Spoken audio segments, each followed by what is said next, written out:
ละเละตุมเปะละเละตุมเปะสบายดีทุกคนเลยสบายดีตอนสวยน้องมื้อนี้นี่กาเป็นมื้อที่ตัวสิมาขึ้นมาเที่ยงนี่แล้วทุกคนน้องสิมาเฮ็ดนั่นเฮ็ดนี่มาจ้องมาแจ้งนะทุกคนพอดีได้ไม้จากกระดาที่ตัวตัดสุ่มไม้สุ่มนั้นเนาะเดี๋ยวตัวสิขนไม้ขึ้นมาตัวสิเฮ็ดสั้นวางพวกถ้วยบวงแล้วก็พวกแป้งนัวพวกเครื่องปรุงเนาะแล้วก็เครื่องใดที่บ่เป็นตาเอาตัวก็สิขนลงไปไว้ลุมทั้งหมดเลยเพราะว่า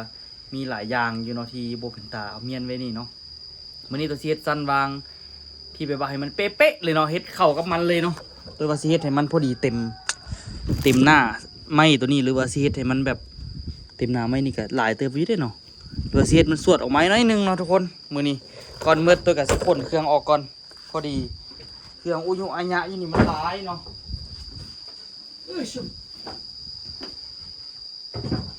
ตัวนี้ก็ว่าสิเอาอันนะตัวว่าสิเอาอันนะตัวมีผ้าอยู่ข้างหน้าเดี๋ยวจังหน่อยสิไปเอามาติดเนาะติดปกเปอะไปนี่เลยให้มันงามๆให้มันเก๋ๆเนาะไหนที่แบบว่าโคตรแปลงกาแฟพวกเบ็ดพวกอย่างนี้ก็สิได้ง่ายละพวกนี้ก็สิได้ขนไปลุมเบิดเพราะว่ามันบ่จำเป็นเนาะอันเบ็ดนี่ก็สิเอาไปไว้ทำบนอื่นอันนี้ก็เพราะว่ามันบ่จำเป็นเนาะที่จริงเป็นเบ็ดพอสดเลยแต่ว่าพอสดก็บ่ได้ไปเฮ็ดไส้ซึ่งเนาะตัวกับคนอุปกรณ์มาหลายอันเลยแต่ว่าถามว่าเฮ็ดให้มันงามบ่กับบ่ถึงขั้นดอกทุกคนตัวกับบ่ได้เฮ็ดพวกนี้เนาะตัวเฮ็ดพอได้ใช้งาน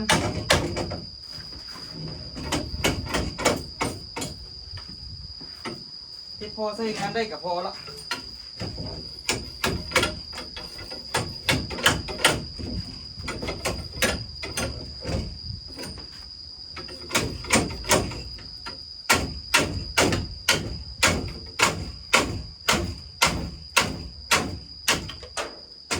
ตัดสินใจว่าสิมาเฮ็ดปากหลายเทื่อแล้วบ่ได้เฮ็ดจักเทื่อทุกคนเบิ่งคือถ้วยบวงตัวบ่มีบนไว้เนาะเห็นบ่ได้เอาทิ่มไว้ตอนนี้ซื่อๆเดี๋ยวล้างแล้วมันก็เปื้อนอีกมันก็บ่มีบนไว้คักๆเนาะเดี๋ยวตัวสิเฮ็ดบนวางไว้ดีๆโดยไม้นี่เนาะไม้ที่เอามีนี่แหละเนาะเถิดบางทีบ่รู้ล่ะก็ยามันแหละเฮ็ดไส้เองเด้ตัวสิเฮ็ด2สั้นเนาะ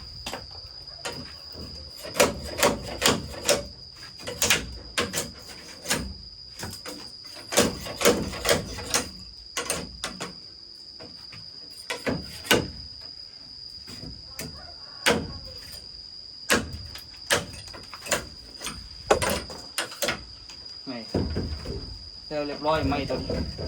ไม้นี่มีแต่เอามาเฮ็ดตัวคนย่างปลาแต่อยู่นี่เลยขึ้นก็ได้จริงปัดจริงขวดเอาเนาะเพราะว่ามันหลายอย่างหลายอันเขาเฮ็ดอยู่เทิงนี้มันเย็นดีเนาะคันเฮ็ดอยู่ลุมมันร้อนโพดเนาะมันเปื้อนแต่กระยามันจังค่อยๆเก็บไปเบิ่งแป้งนัวเขาเคยเอาไว้หน้าโต๊ะตัวนี้มันตกลงลุมนี่ละเห็นบ่มันมีบนเก็บบนเมียนเนาะตัวสิเฮ็ดล่ะไปแล้วตัวสิขนพวกโคกพวกซากมาไว้นี่สุดหนึ่งเนาะพอดีตัวก็เอาไว้แบบนั่นเลยมื้อหน้าคณะฮ้อนยามยามมันเป็นตะกี้นี่ตัวก็สิได้มาอยู่นี่ก็ตู้น้ำฮ้อนอันนี้บ่เป็นบ่ได้เพลเป็นคนยังดีๆอยู่เนาะพัดลมนี่สิแปลงก่อนแล้วสิเอาอุปกรณ์มาแปลงดีๆนะพ่อจอยเคยแปลงอยู่เท่านี้ละอยู่ละพี่อีกบุ้งมาเป็นน้ำอย่างที่ซ่อมเอาไว้ใส่เนาะก็เครื่องพวกนี้เป็นเครื่องพ่อจอยพวกนี้ตัวสเก็ตไปหมดเนาะนี่กันนะจะเอาเห็นบ่พวกใดพวกอย่างพวกนี้พ่อจอยมาแปลงเราบ่ทันดีแล้วกันไปเนาะ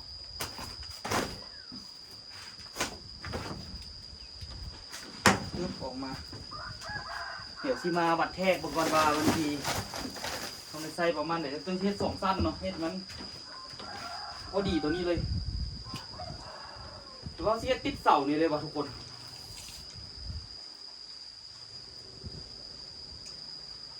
ติดเสาเลยดีป่ะ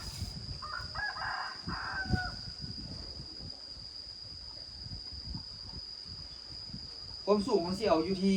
75 เซนเนาะ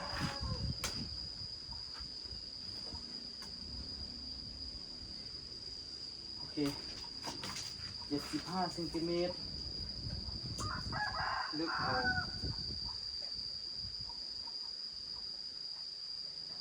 เอา80เนาะเอา80 เซน75 คูณ 80กะบรีลาแล้วแหละทุกคนตัวเฮ็ดแนวตั้งอ่ะนะเฮ็ด4ขาบ่หรือตัวเฮ็ดติดเฮ็ดยกไปยกมาเอาซะเนาะ75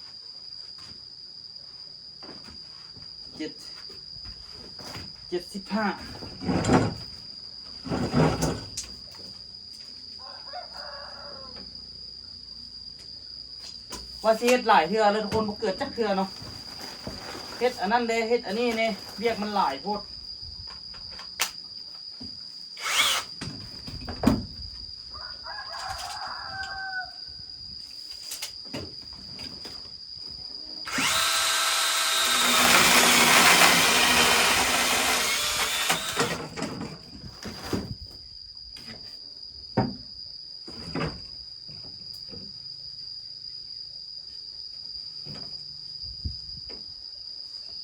75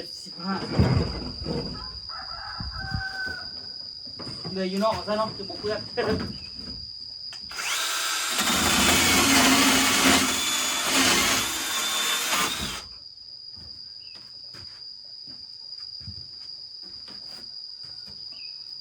ใส่กับวัสดุที่เรามีนี่แหละทุกคนบ่ได้อย่างหลายเนาะ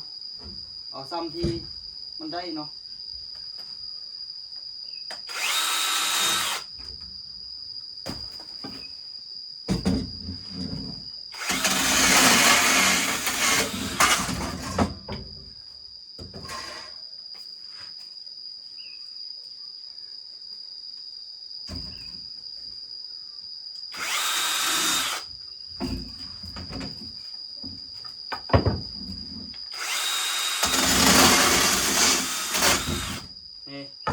เรียบร้อย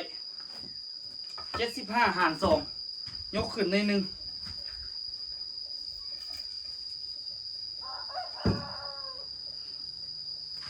แต่สิอยู่ประมาณนี้เนาะตัวกระเทียมแบบเกือบติดเลยแหละเดี๋ยวสิเดี๋ยวสิได้ไปเอาไม้เพิ่มก่อนเอาไม้แล้วก็เอามาพาเนาะ80 เซนป่ะนะอันนี้ขนาดจะได้อยู่อันนึงนี่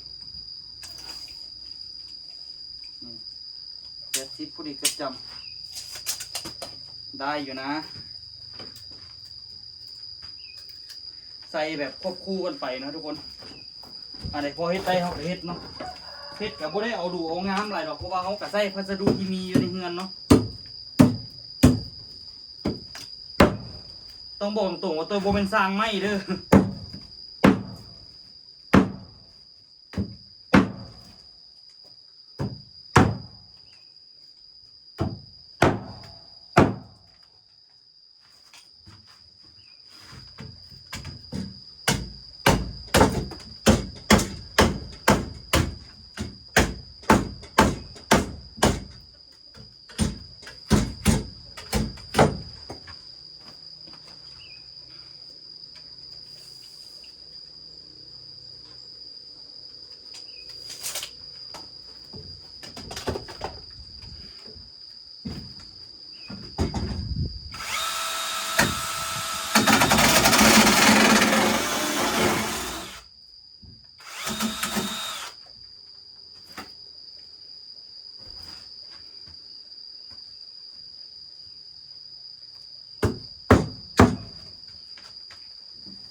เดี๋ยวตัวไปเอาไม้อีกก่อน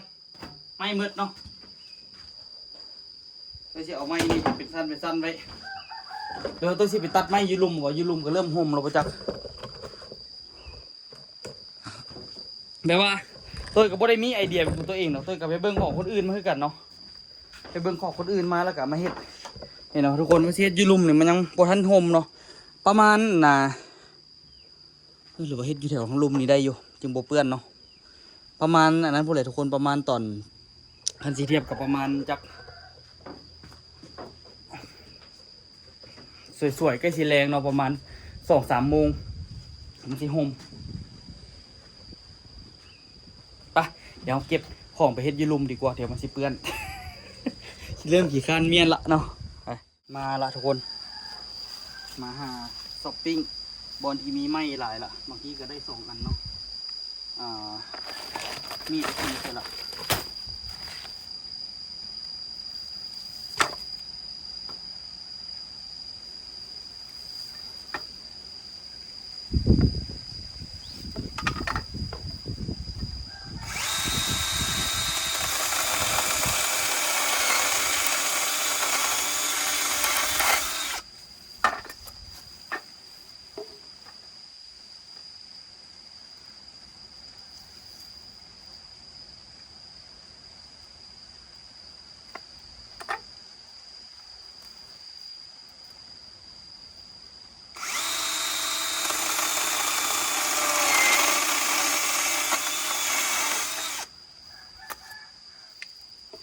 เดี๋ยวตัวซีดอันนี้ไปเฮ็ดบอลที่กั้นนะทุกคนเนาะบอลกั้นแบบว่าบ่ให้มันตกขนาดทุกคนต้องได้ใส่หลายอันเติบอันนี้วางซิบุใส่ไม่แป้นเขาที่ใส่ไม่ไผ่ทั้งหมดเลยแต่ว่าตัวบ่มีอันแนวเจาะหูหรอกเอานี่เลยออก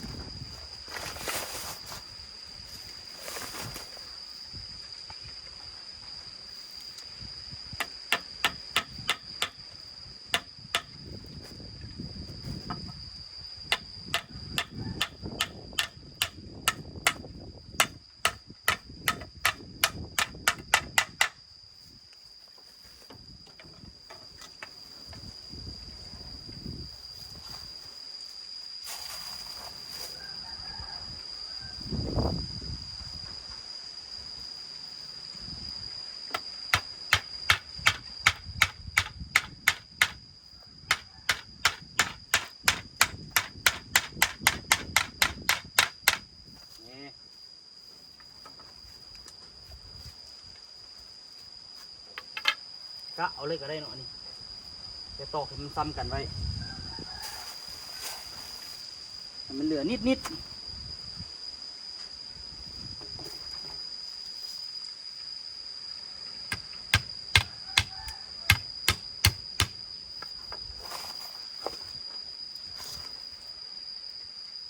็ดพอใช้งานนะทุกคนดีกว่าบ่มีอันใส่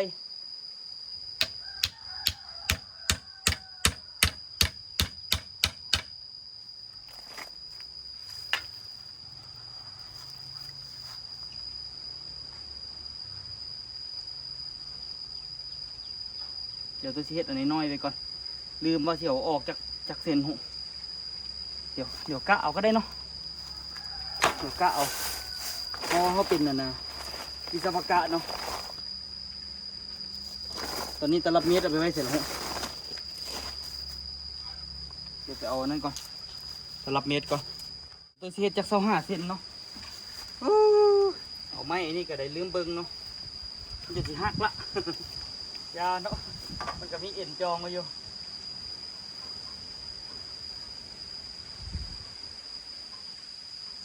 เดี๋ยวสิเอาไม้ใส่อีกอันนึงซะ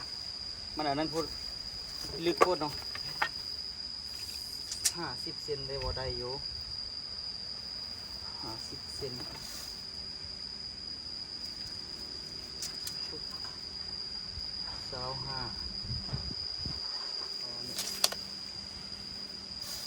ช่วงนี้เป็นช่วงนักประดิษฐ์นะทุกคนต้องเข้าใจ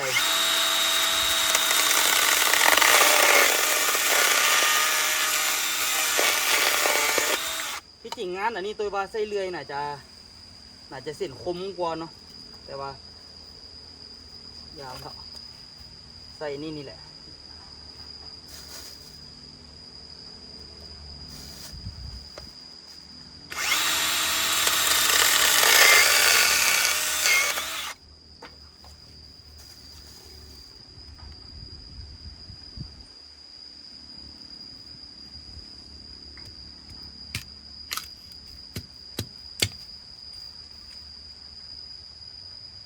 รู้สึกน้อยพูดเนาะขี้ไล่เอาจักอะนะ30 เซนซะ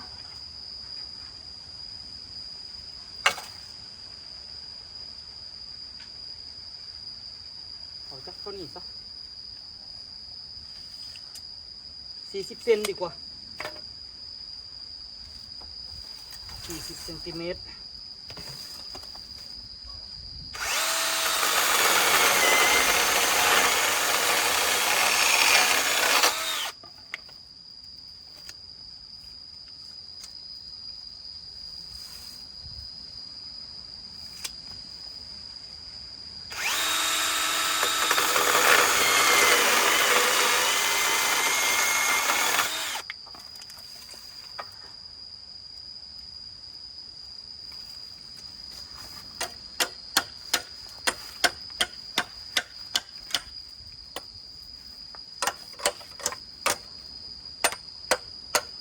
ทุกคนมันสิออกมาได้บ่เนาะ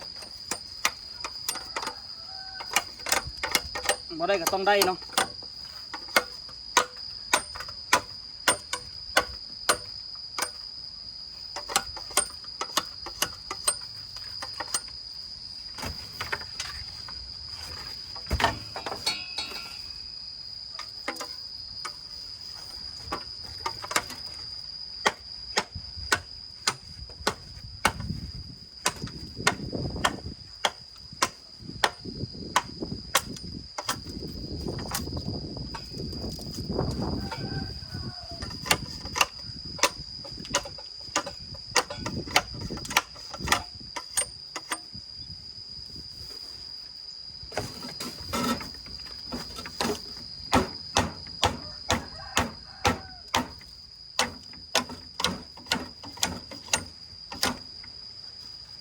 โอเค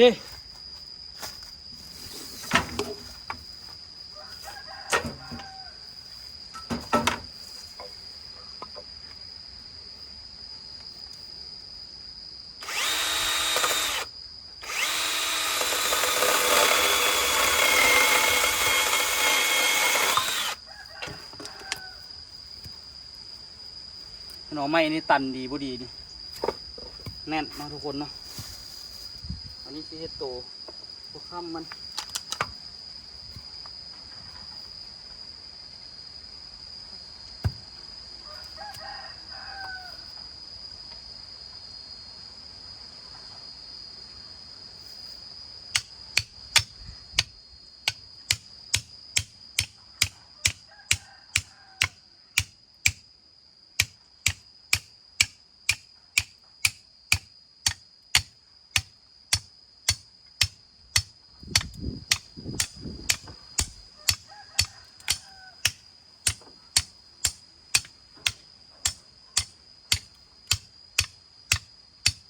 ขนาดเอานี่ตอกทุกคนเอ้ย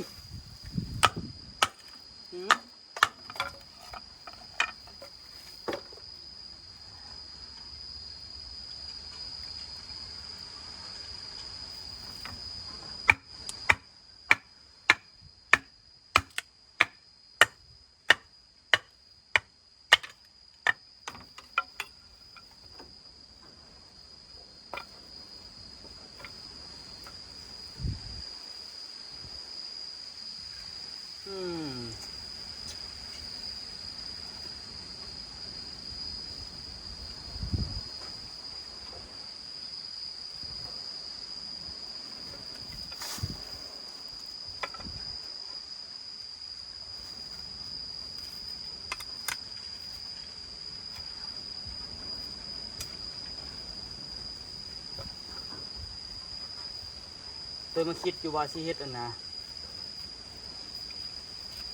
ธรรมดามันต้องนอนนี่ตัวบัดไปตอกเสียไม้มันทีเป็นยังไงที่นั่ง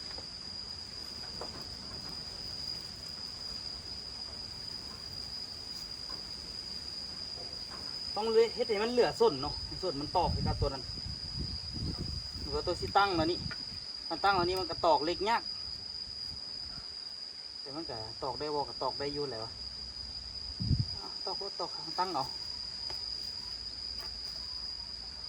มันลองผิดลองถูกนะทุกคนเลยช่วงตัวย่อยประดิษฐ์เอาทางนี้เอาซะยามเนาะแต่จริงแก้ไขหนางานเอาเนาะ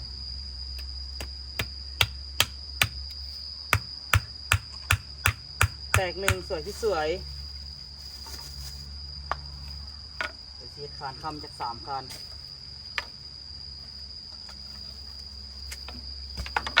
2ก็ได้แหละบริกว้างหลายเนาะ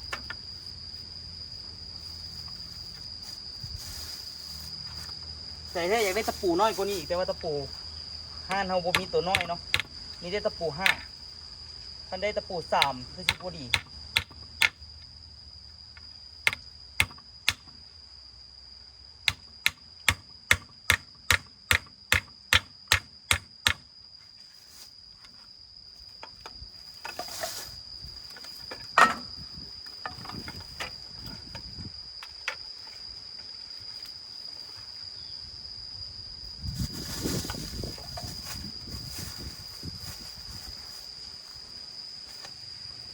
อย่าหัวขวัญเลยทุกคนเด้อบอกเลยว่าตัวโบมันสร้างไม่เนาะ เฮ็ดพอแต่ใส่ได้พอละ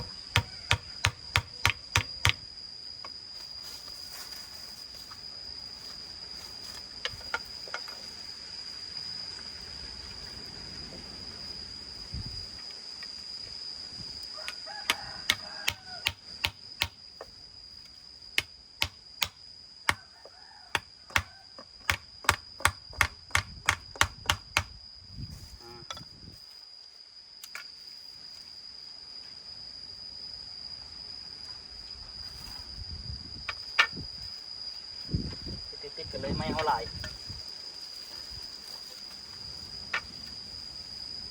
บอกไม่หน่อยจึงว่าเนาะอันนี้ไม่เท่าไหร่ติดกันเลยอ่ะได้เวลาละสมมาพาควรแล้วเนาะ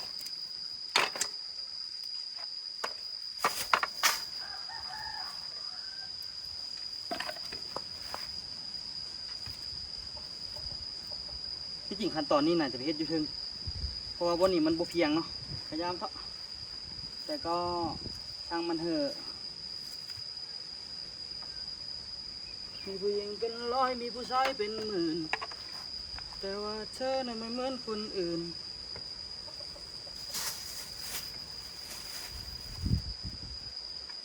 ตัวกระเสี่ยวอยู่ระยานตอกไปแล้วมันสิลุ เพราะมันก็บ่ได้แข็งแรงขนาดนั้นเนาะ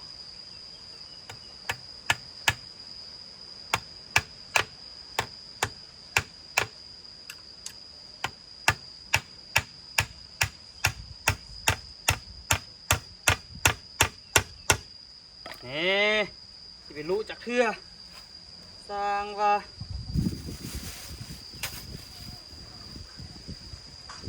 เฮ็ดตอกใส่ทั้งเทิงไม่นำดีกว่าวะมันยึดไปเลยยาทั้งเทิงมูใส่เถื่อใส่ทั้งลมมันจึงใส่ทั้งเทิง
วอถึกเนาะ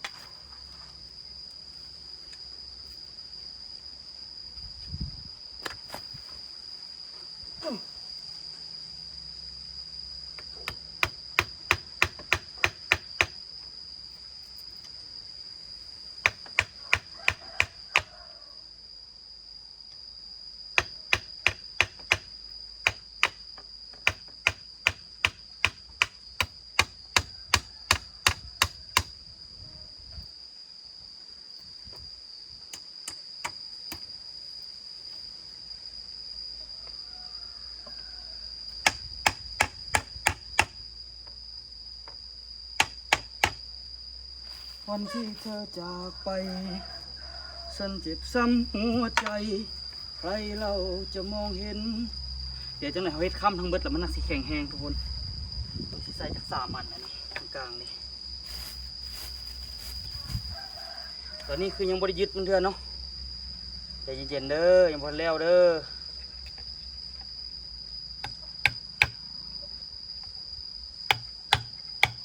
แต่ที่จริงบุใส่ก็ได้ดอกอันนี้มันบริหามนักไปนั่นเนาะ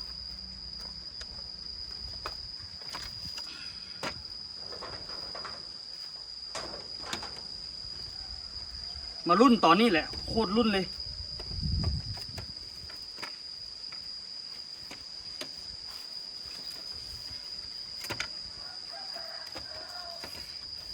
ฮ่าฮ่า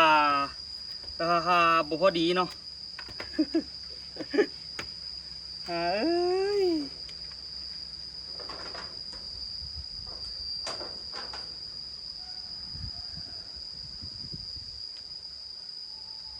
ดีใส่เธอละข้างเนาะตัวบ่ได้ว่าแทกแต่แรกเนาะเดี๋ยวแก้ไขก่อนบ่ได้หน่อยดัดแปลงก่อน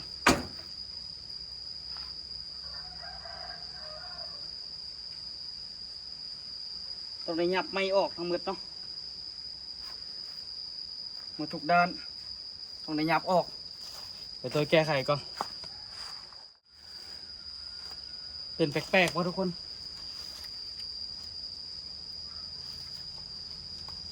ไม่ต้องแปลกใจนะเพราะว่าตัวก็ยังแปลกเนาะ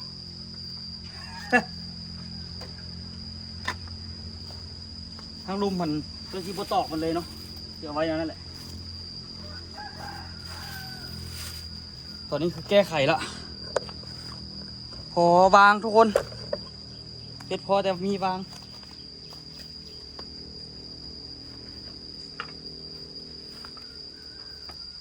บ่ต้องงงเนาะมันเป็นอย่างนี้มันพัสดุมันหาตา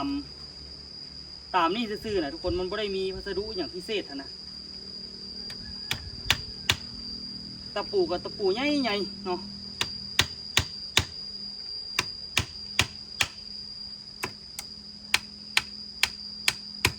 เหตุที่เกิดจากเราความขี้ข้านไปซื้อเนาะขี้ข้านไปซื้อตะปูมันเลยเป็นอันนี้พยานเนาะเอาแบบอินดี้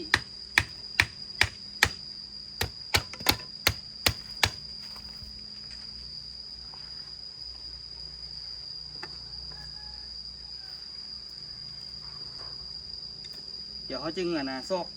เฮ็ดให้มันแข็งแห้งขึ้นเนาะจึงหาวิธีเอา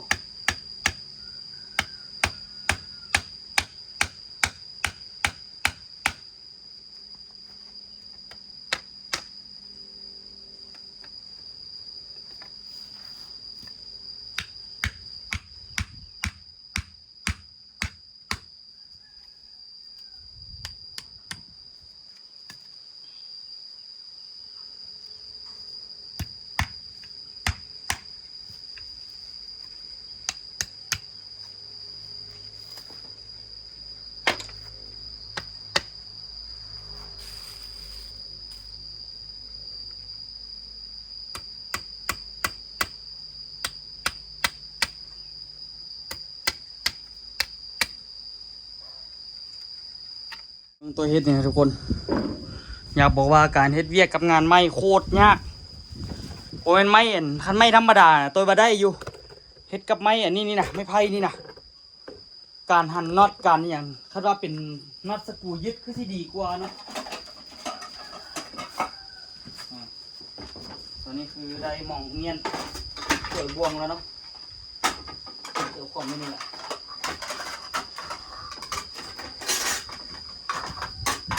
เปิดบ่วงผู้นี้บัดสิกินก็คือสิได้ล้างอีกทีนึงเนาะบัดที่ใส่ก็คือสิได้ล้างอีกทีนึงได้ละเอาพออยู่พอแล้วเนาะบอกเลยว่าตัวโบเมนสร้างไม้นะทุกคนตัวโบเมนสร้างไม้แต่ว่ามันกับพอใส่ได้นะทุกคนนี่ฝีมือทุกคนยากขนาดเพราะว่าเขาตอกตะปูไม่แตกยึดโบแน่นโอ้ปัญหาหลายทุกคนให้กับไม้อันนี้หากกูเคยเฮ็ดครั้งแรกทุกคนแบบยากขนาดเนาะตัวที่ได้มาซ้ำนี่แต่ซ้ำนี่ตัวบอกเลยว่าถือว่าบุญละเนาะ เวลาเขาตอกแล้วมันแบบ ตอกมันบ่อยู่นะทุกคนมันไม่แตกแน่เป็นนั่นแน่เป็นนี่เนี่ยโอ้หลายแนวทุกคนมีแต่ปัญหาเนาะเฮ็ดกับอันนี้นี่ถือว่าได้แนววางละเป๊ะเลยเนาะเพราะว่าเขาแทกดีๆเนาะบอลไว้ถ้วยบอลไว้อันน่ะพวกเป็นแป้งนัวพวกน้ำเกลือเนาะทุกคนจบละเป็นไปที่มาคลิปนี้ก็อย่าลืมฝากกดไลค์กดติดตามส่งตัวยู2 ล็อกพอลอได้เลยเดี๋ยวตัวซีเมียนพวกนี้ซีเคลียร์พวกนี้ดีๆแล้วก็ซีทยอยเอาเมียนเนาะนี่บอลฝูงแห่เขากะมาฝูงอยู่นี่เห็นบ่น้ำเจลจุ่มปลาเหลือเอาไปไว้ฮันพวกเบ็ดพวกอย่างในตัวซีเป็นเมียนเบิดเนาะยีดนี่เราสามารถเอามาตั้งยี่นี่ไว้เนาะได้เนาะสบายแล้ววันนี้มีแต่อันนี้สิเดี๋ยวเอายัดไปหันคืนก่อนโอเคเคลียร์เนาะ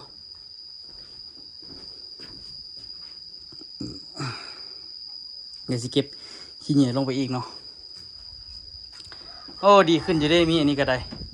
ไปแล้วเครื่องยูเครื่องกินเครื่องปรุงโคกซากหม้อเนาะมาไว้นี่แนวละสุดไปเรียบร้อยเนาะ